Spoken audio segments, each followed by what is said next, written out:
Assalamualaikum warahmatullahi wabarakatuh. Nama saya Oon Gadot Triyono dari Tadris Matematika kelas C semester 4. Di sini saya akan menjelaskan tentang perkembangan biologis dan kognitif. Apa itu perkembangan biologis dan kognitif? Kita langsung saja mulai dari perkembangan biologis terlebih dahulu.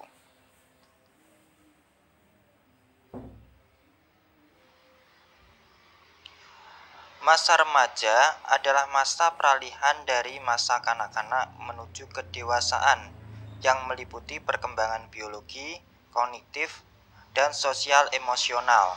Benak-benak aspek perkembangan tersebut terjalin dalam kehidupan remaja.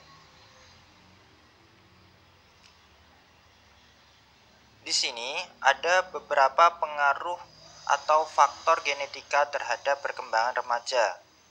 Dari sifat gen, yang pertama adalah genotip. Genotip adalah warisan genetik seseorang, material genetika aktual yang sebenarnya ada. Namun demikian, tidak semua material genetik tersebut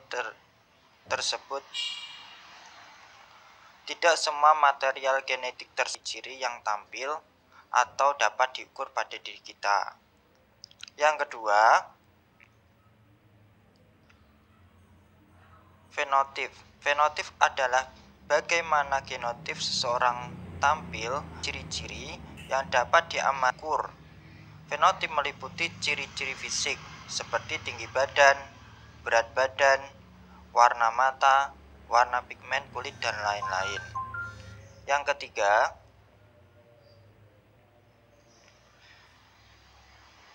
rentang reaksi. Rentang reaksi adalah rentang jumlah kemungkinan fenotip untuk setiap genotip yang menunjukkan pentingnya peran pembatasan atau pengayaan lingkungan. Menurut Sandasker, menjelaskan reaksi ini bahwa setiap orang memiliki jangkauan potensi.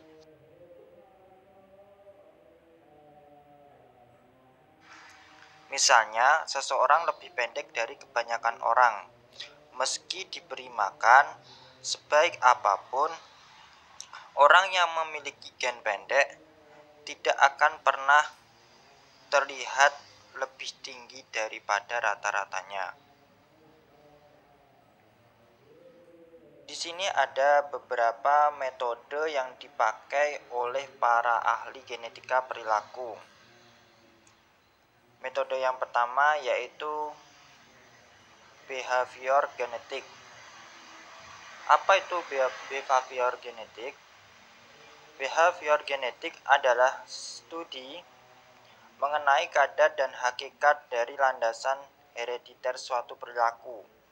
Para ahli genetika perilaku berasumsi bahwa perilaku ditentukan oleh interaksi antara faktor herediter dan lingkungan.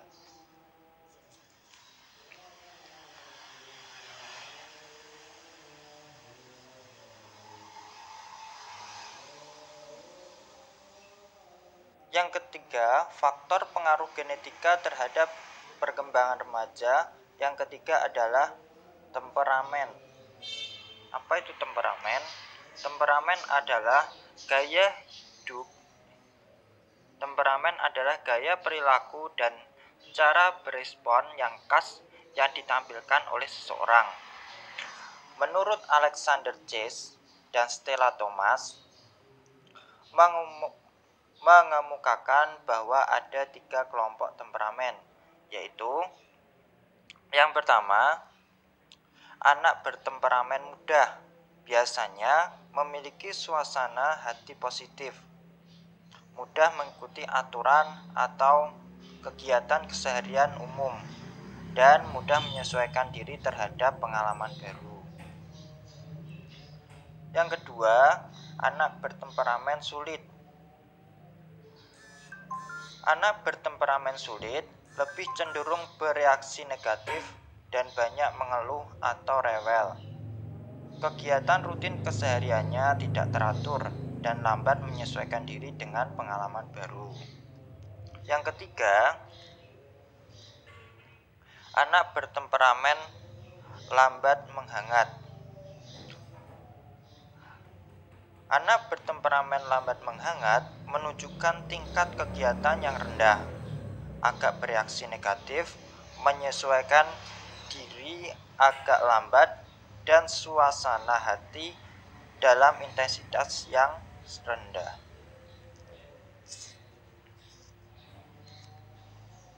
Interaksi faktor bawaan lingkungan dan perkembangan. Menurut beberapa ahli genetika perilaku, yang pertama, interaksi genotif pasif lingkungan.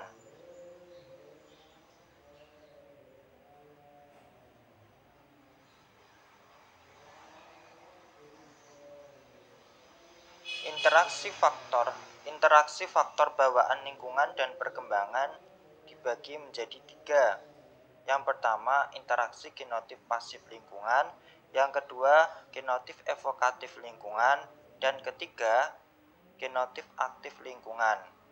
Dan di sini saya akan juga menjelaskan tentang pengaruh lingkungan yang tak terbagi dan terbagi. Tetapi di sini saya lebih dulu menjelaskan tentang 3 faktor bawaan lingkungan dan perkembangan. Yang pertama, interaksi genotif pasif lingkungan. Menurut ahli genetika perilaku, Sandasker, percaya bahwa lingkungan yang dipilihkan oleh para orang tua untuk anak dan remaja mereka sampai kadar tertentu tergantung pada genotif yang dimiliki oleh orang tua itu sendiri. Para ahli genetika perilaku percaya bahwa faktor bawaan dan lingkungan berinteraksi ada 3, yaitu pasif, evokatif, dan aktif yang tadi saya sebutkan. Yang pertama yaitu interaksi genotif pasif dengan lingkungan. Terjadi saat orang tua yang memiliki hubungan genetis dengan anak memberikan lingkungan pengasuhan pada anak. Misalnya, orang tua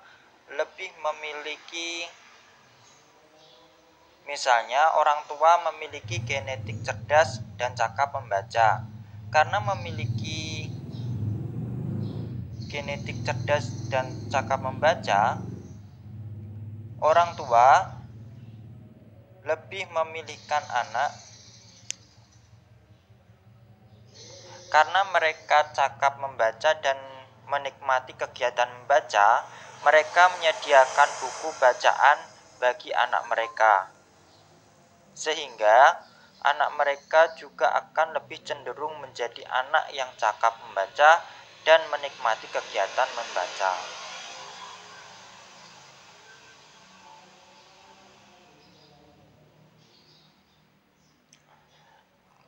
Interaksi genotif evokatif dengan lingkungan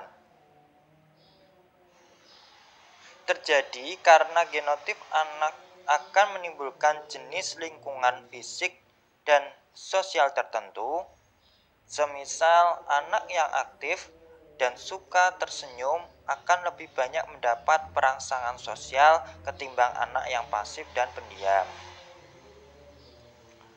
Dan yang terakhir yaitu interaksi genotif aktif dengan lingkungan. Terjadi saat anak dan remaja menjelajahi lingkungan yang mereka pandang menarik dan menantang. Contohnya, sebagian remaja karena genotifnya lebih terampil di bidang musik, maka akan cenderung lebih banyak memanfaatkan waktu dalam lingkungan musikal, di mana mereka dapat menampilkan keterampilan mereka dengan baik. Nah, sekarang kita lanjut ke pengaruh lingkungan yang terbagi dan tak terbagi. Menurut ahli genetika perilaku Robert Plomin percaya bahwa cara pengasuhan yang sama atau lingkungan yang sama memberikan pengaruh yang kecil terhadap variasi perbedaan kepribadian atau minat remaja. Dengan kata lain, meskipun dua remaja tinggal serumah dengan orang tua yang sama, kepribadian mereka kerap kali berbeda.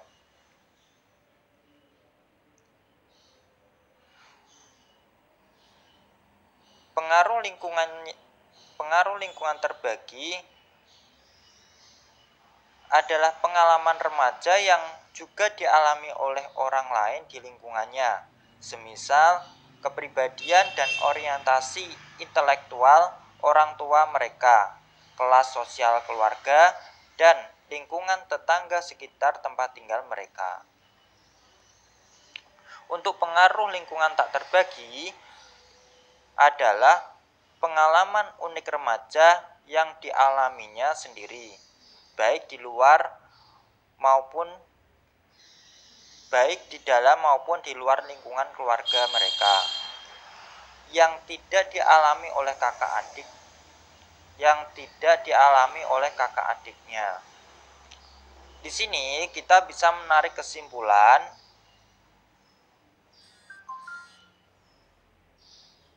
baik gen maupun lingkungan yang diperlukan bagi remaja meskipun hanya untuk sekedar ada di dunia. Di sini kita bisa menarik kesimpulan bahwa baik gen maupun lingkungan yang diperlukan bagi remaja meski hanya sekedar untuk ada di dunia, faktor bawaan dan lingkungan bekerja sama untuk menghasilkan kecerdasan, temperamen, tinggi badan, berat badan, dan lain-lain. Tanpa gen, tidak akan ada remaja. Tanpa lingkungan, tidak akan ada remaja.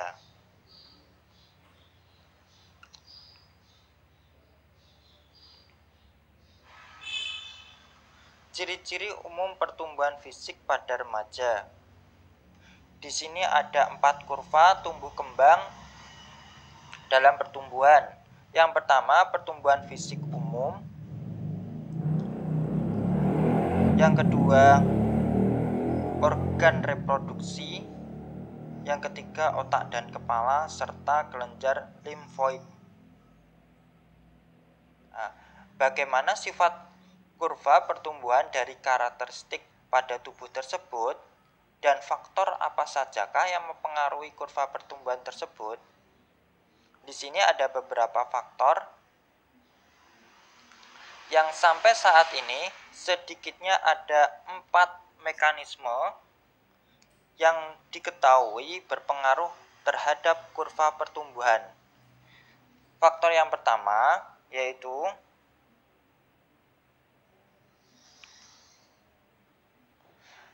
faktor mencari sasaran atau penstabilan diri. Yang kedua, kecepatan kematangan. Yang ketiga, pengaruh umpan balik. Dan terakhir, massa tubuh.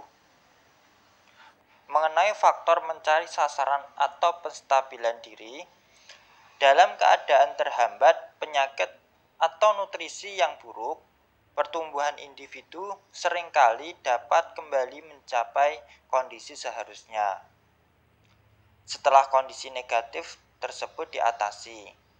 Kekuatan pengaturan kembali ke kondisi semua ini diperkirakan memiliki dasar genetik. Untuk kecepatan kematangan yang berbeda dapat diketahui terjadi pada bagian-bagian tubuh yang berbeda. Misalnya, kepala selalu lebih cepat berkembang daripada badan, dan badan selalu lebih cepat matang daripada anggota badan.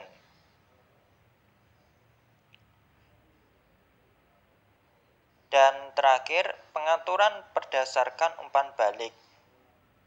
biasanya melibatkan penyesuaian diri struktur biologis terhadap umpan balik. Misalnya, sekresi kelenjar pituitari mempengaruhi berbagai kelenjar lain, seperti kelenjar tiroid dan kelenjar seksual. Sekresi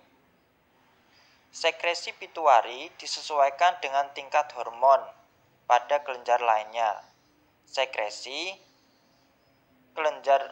Saat sekresi kelenjar lainnya mencapai kadar yang tepat atau memadai, kelenjar pituitari mengatur keluarnya agar tetap berada pada keseimbangan yang sudah tercapai.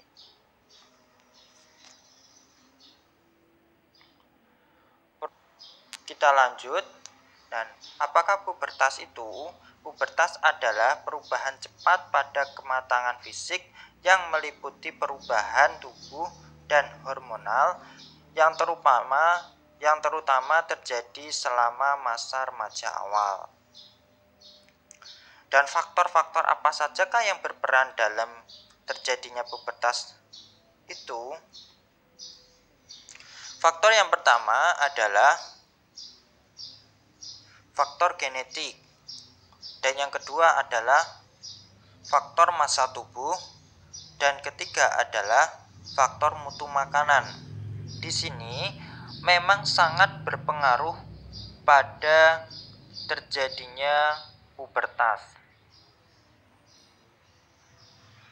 Di sini saya juga akan menjelaskan tentang perubahan hormonal. Perubahan hormonal adalah suatu substansi kimiawi yang berkekuatan besar yang dikeluarkan oleh kelenjar endokrin dan dialirkan ke seluruh tubuh melalui pembuluh darah.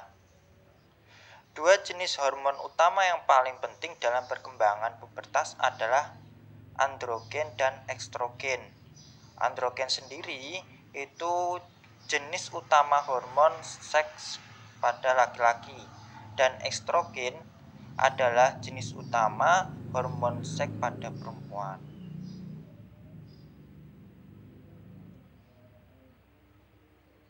Dan yang ketiga, perubahan fisik. Di antara perubahan fisik yang terjadi, yang paling tampak nyata semasa pubertas adalah meningkatnya tinggi dan berat badan serta kematangan seksual. Dan kesimpulannya, bahwa masa remaja berawal pada biologi dan berakhir pada budaya. Memang perubahan biologis di awal masa remaja tampak dramatik dan akrab bagi kita semua, meskipun perubahan pakar perkembangan yakin bahwa hal ini terlalu banyak diperhatikan, sehingga proses kognitif dan sosial emosional terabaikan. Pubertas juga membawa perubahan meluas pada tubuh dan mengubah cara berpikir kita sendiri, serta bagaimana cara orang lain berinteraksi dengan kita.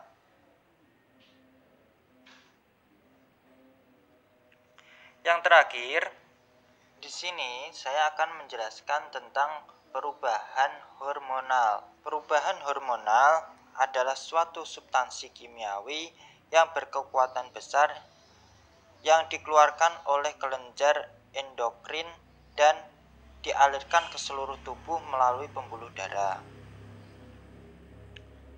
Namun, ada dua jenis hormon utama yang paling penting untuk perkembangan pubertas adalah androgen dan estrogen. Androgen sendiri adalah jenis utama hormon seks laki-laki, dan estrogen adalah jenis utama hormon perempuan.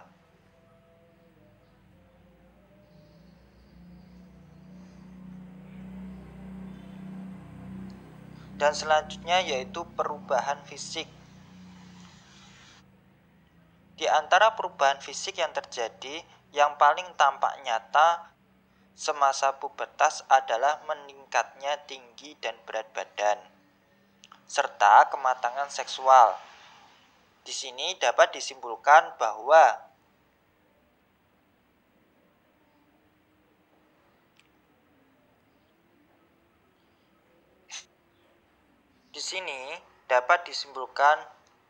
bahwa remaja berawal pada biologi dan berakhir pada budaya.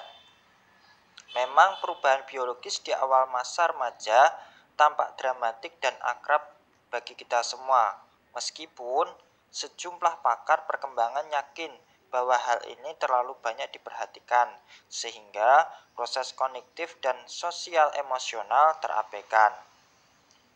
Pubertas membawa perubahan meluas pada tubuh kita dan mengubah cara berpikir mengenai diri kita sendiri, serta bagaimana cara orang lain berinteraksi dengan kita.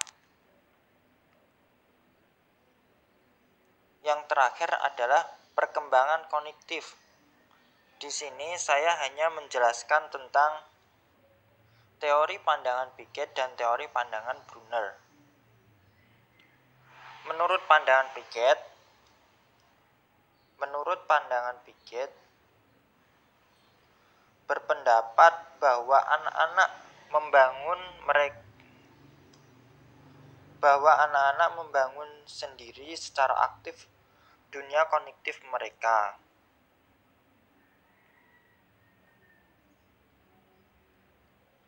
Piaget menskemakan perkembangan kognitif manusia sebagai berikut. Yang pertama, pada tahap sensori motorik pada usia 0-2 tahun. Tahap ini berlangsung sejak masa bayi sampai sekitar usia 2 tahun. Adalah tahap pertama dalam teori Piaget. Yang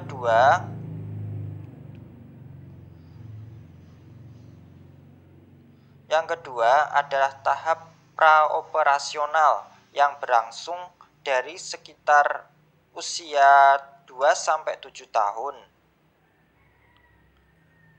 Tahap perkembangan kedua ini adalah merupakan tahap perkembangan kedua Piaget.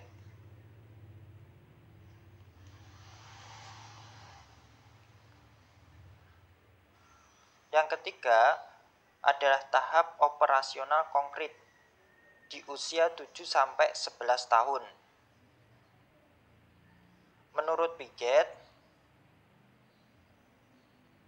hubungan-hubungan logis di antara konsep-konsep atau skema-skema, sedangkan operasi konkret adalah aktivitas mental yang difokuskan pada objek-objek atau peristiwa-peristiwa nyata atau konkret dapat diukur.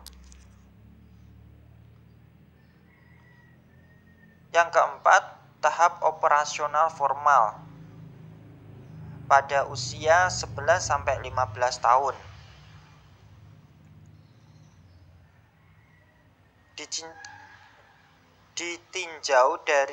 Ditinjau dari perspektif teori kognitif Piaget, maka pemikiran masa remaja telah mencapai tahap pemikiran operasional formal, yakni tahap perkembangan kognitif yang dimulai sekitar kira-kira 11-12 tahun dan terus berlanjut sampai remaja mencapai masa tenang atau dewasa.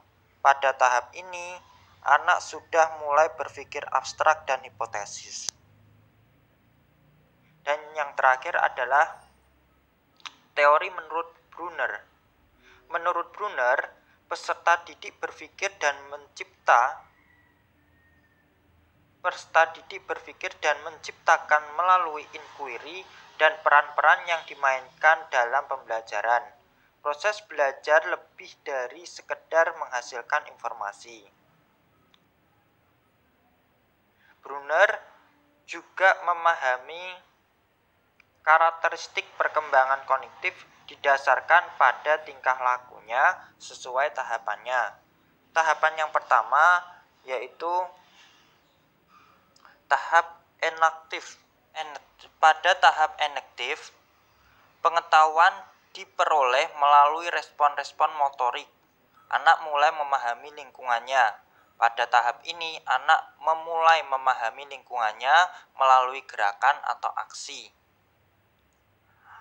Anak mulai melakukan berbagai gerakan atau aksi untuk memahami lingkungannya. Mereka mungkin membolak-balik buku seakan-akan membaca isi buku tersebut. Anak mulai memahami nama-nama benda dari percakapan dengan orang-orang di sekitarnya atau mengamati gambar-gambar benda di dalam buku. Tahap yang kedua adalah tahap ikonik.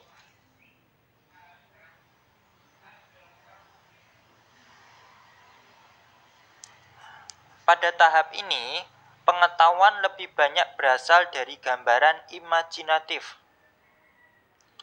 Anak membawa informasi yang didapatnya melalui imajiner. Karakteristik tunggal pada objek yang diamati dijadikan sebagai pegangan. Dan pada akhirnya, anak mengembangkan memori visual. Misalnya, anak-anak melihat gambar orang. Berdasarkan pengamatannya, orang memiliki bagian-bagian tubuh. Informasi ini dibawa ke alam imajinasinya, sehingga dia dapat memiliki gambaran visual bahwa orang terdiri dari berbagai bagian tubuh.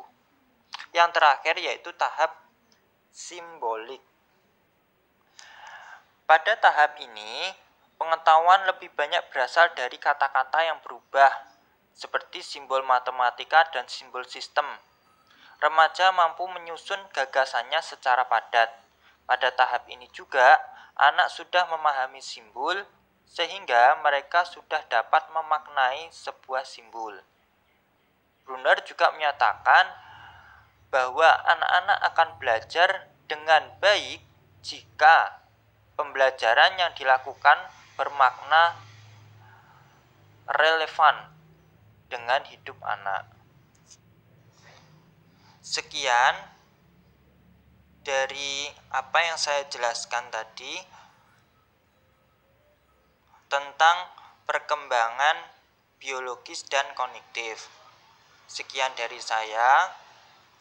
Mohon maaf jika ada penyampaian dalam perkataan yang kurang berkenan. Terima kasih, tetap semangat. Assalamualaikum warahmatullahi wabarakatuh.